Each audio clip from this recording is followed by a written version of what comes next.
Surprise. बतू आपा, मेरी जान, मेरी जान, मेरी जान।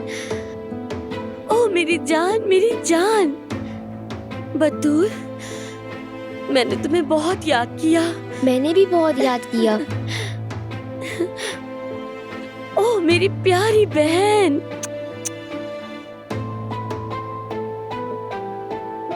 बतूल, तुम्हें बुखार है क्या?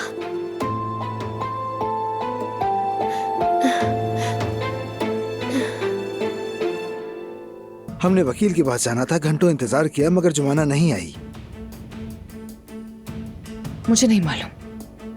वो पहले ही अम्मी से बात करके सुलह कर चुकी है और बहुत से मामला तुम दोनों के बीच तय हो चुके हैं।